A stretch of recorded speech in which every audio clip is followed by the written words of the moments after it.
नमस्कार दोस्तों, स्वागत है आपका हमारे चैनल ज्ञान का संसार मोटिवेशनल टिप्स पर। आज हम एक विशेष दिन के बारे में बात करेंगे जो 5 दिसंबर 2024 को मनाया जाएगा, मार्गशीर्ष शुक्ल पक्ष पंचमी, जिसे कुछ स्थानों पर शुक्ल एकादशी भी कहते हैं। यह दिन विशेष रूप से सती माता के व्रत और साधना से जुड़ा हुआ है। आपको जानकर खुशी होगी कि इस दिन को सुख, समृद्धि और लक्ष्मी की कृपा प्राप्त करने के लिए अत्यंत शुभ और फलदायी माना जाता है। अगर आपके जीवन में कोई कार्य अटका हुआ है, धन की कमी हो रही है या जीवन में कोई दिक्कत आ रही है, तो यह दिन आपके लिए विशेष रूप से महत्वपूर्ण हो सकता है। इस दिन किए गए व्रत और उपाय आपके जीवन में बड़े बदलाव ला सकते हैं। आज के वीडियो में हम आपको बताने वाले हैं कुछ प्रभावशाली और सरल उपाय जिन्हें आप इस दिन अपनाकर अपने जीवन को सकारात्मक दिशा दे सकते हैं। अगर आपके जीवन में कोई भी तकलीफ हो, जैसे व्यापार में घाटा, घर में सुख शांति की कमी या किसी बीमारी से परेशान है, तो इन उपायों को अपनाकर आप आसानी से अपनी समस्या का समाधान पा सकते हैं। मार्गशीर्ष शुक्ल पक्ष पंचमी, शुक्ल एकादशी का महत्व। मार्गशीर्ष शुक्ल पक्ष पंचमी का दिन विशेष रूप से सती माता के व्रत और साधना से जुड़ा हुआ है। इस दिन की विशेषता यह है कि सती माता ने इस दिन से ही व्रत और साधना की शुरुआत की थी। इसे शास्त्रों में बहुत ही पवित्र और शुभ माना गया है। यह दिन जीवन में समृद्धि, सुख और शांति की प्राप्ति के लिए उपयुक्त है। यही कारण है कि इस दिन को शुक्ल एकादशी के रूप में भी पूजा जाता है।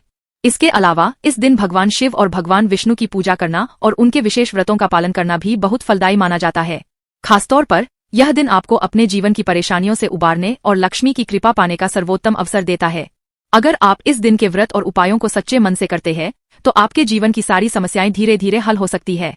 108 बेलपत्रों की माला से शंकर भगवान को प्रसन्न करना। अगर आपके जीवन में कोई कार्य अटका हुआ है, धन की कमी हो रही है या फिर कोई दुख दर्द का सामना करना पड़ रहा है, तो इस दिन आपको 108 बेलपत्रों की माला बनानी चाहिए। बेलपत्र, जो भगवान शिव को बहुत प्रिय होते हैं, उनका उपयोग आपकी सभी मनोकामनाओं को पूरी करने में मदद करता है। कैसे बनाएं बेलपत्र की माला? सबसे पहले आपको 108 बेलपत्र इकट्ठा करने हैं। फिर इन बेलपत्रों को बिना छेड़े यानी बिना किसी सुई से छेद किए उन्हें एक एक करके बांधें। इस तरह से आपको 108 बेलपत्रों की माला बनानी होगी। यह माला भगवान शिव को समर्पित करने से आपकी सभी समस्याएं दूर हो जाती है। जैसे सती माता ने भगवान शिव को प्राप्त करने के लिए व्रत और माला बनाई थी, वैसे ही अगर आप 108 बेलपत्रों की माला बनाकर भगवान शिव को अर्पित करते हैं, तो आपकी सभी इच्छाएं पूरी होती है। यही कारण है कि यह उपाय अत्यंत प्रभावशाली माना जाता है। पीली वस्तु का दान, जीवन में सुख और समृद्धि लाने का उपाय। अब हम एक और बहुत ही प्रभावशाली उपाय के बारे में जानेंगे जिसे इस दिन करना अत्यंत लाभकारी होता है। वह है घर के बड़े बुजुर्गों को पीली वस्तु का दान करना। यह दान जीवन में सुख शांति और समृद्धि को बढ़ाता है। क्या दान करें? आप घर के बुजुर्गों को पीला फूल, पीली चने की दाल, पीले वस्त्र या कोई भी पीली चीज दे सकते हैं। श्री महापुराण के अनुसार इस दिन पीली वस्तु का दान करने से घर में कोई बड़ी बीमारी प्रवेश नहीं करती और घर के अंदर लक्ष्मी का वास होता है। घर के बड़ों के आशीर्वाद से आपके जीवन की सभी बाधाएं दूर हो जाती है और जीवन में सुख और समृद्धि का वास होता है। इस उपाय से न केवल आपके घर में सुख शांति आएगी, बल्कि यह आपके जीवन की कड़ी मेहनत और प्रयासों को भी सफलता की ओर मोड़ेगा। इसलिए इस दिन इस सरल उपाय को अपनाकर आप अपने घर और जीवन को खुशहाल बना सकते हैं। आंवले के पेड़ के नीचे पूजा, लक्ष्मी और संपदा की वृद्धि। अगर आपके जीवन में आर्थिक तंगी हो, व्यापार में लाभ की कमी हो या घर में पैसों की समस्या आ रही हो, तो आंवले के पेड़ के नीचे पूजा करना आपके लिए बेहद फायदेमंद हो सकता है। आंवला, जो एक औषधीय पेड़ है, को भी लक्ष्मी माता की कृपा का प्रतीक माना जाता है। इस दिन आंवले के पेड़ के नीचे पूजा करने से न केवल आर्थिक स्थिति सुधरती है, बल्कि यह आपके जीवन में सुख और समृद्धि भी लाता है। कैसे करें पूजा? सबसे पहले ताजगी से आंवले का फल ले, फिर उसे दूध और शक्कर से स्नान कराकर भगवान आंवले के पेड़ के नीचे रखे।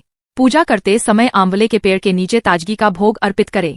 यह उपाय लक्ष्मी और संपत्ति की वृद्धि करता है और साथ ही जीवन में सफलता के दरवाजे खोलता है। शमी के पेड़ के नीचे पूजा, रोगों का निवारण। यदि आप किसी गंभीर बीमारी जैसे किडनी, लिवर, कैंसर या किसी अन्य गंभीर रोग से जूझ रहे हैं, तो शमी के पेड़ के नीचे पूजा करना आपके लिए एक बहुत ही प्रभावी उपाय हो सकता है। शमी के पेड़ को भी भगवान शिव से जुड़ा हुआ माना जाता है और इसके नीचे पूजा करने से रोगों का निवारण होता है और शारीरिक एवं मानसिक शांति मिलती है। कैसे करें पूजा? शमी के पेड़ के नीचे दूध और जल का मिश्रण चढ़ाए। इसे सप्ताह में एक बार करें और अवधूतेश्वर महादेव के नाम से चढ़ाए। यह उपाय आपके शारीरिक स्वास्थ्य को बेहतर बनाता है और बीमारियों को दूर करता है, चाहे वह कोई सामान्य बीमारी हो या गंभीर रोग। सत का सेवन, बैसाख माह का विशेष उपाय। अब हम एक खास उपाय के बारे में जानते हैं जो बैसाख माह से जुड़ा हुआ है, वह है सत का सेवन। यह एक प्रकार का विशेष पकवान होता है जो 3 प्रमुख अनाजों चना, गेहूं और एक अन्य विशेष अनाज से तैयार किया जाता है। बैसाख माह में इस पकवान का सेवन करना शरीर को स्वस्थ और निरोगी बनाए रखता है। दोस्तों, आज हमने मार्गशीर्ष शुक्ल पक्ष पंचमी शुक्ल एकादशी के दिन किए जाने वाले कुछ प्रभावशाली उपायों के बारे में जाना। इन उपायों को अपनाने से जीवन में सुख, समृद्धि, लक्ष्मी की कृपा और स्वास्थ्य में सुधार हो सकता है। जिन्हें कोई कार्य अटका हुआ महसूस हो, जिन्हें दुखों का सामना करना पड़ रहा हो या जिनका व्यापार और घर परिवार में तनाव हो, उनके लिए ये उपाय बेहद प्रभावी हो सकते हैं। इस दिन के व्रत और पूजा से आप अपने जीवन की दिशा बदल सकते हैं और भगवान की कृपा प्राप्त कर सकते हैं। अगर आपको यह जानकारी उपयोगी लगी हो तो कृपया इस वीडियो को लाइक और शेयर करें ताकि और लोग भी इसका लाभ उठा सकें। और हाँ, हमारे चैनल ज्ञान का संसार मोटिवेशनल टिप्स को सब्सक्राइब करना न भूलें ताकि आप भविष्य में भी ऐसे ही अद्भुत और प्रेरणादायक उपाय जान सकें। धन्यवाद।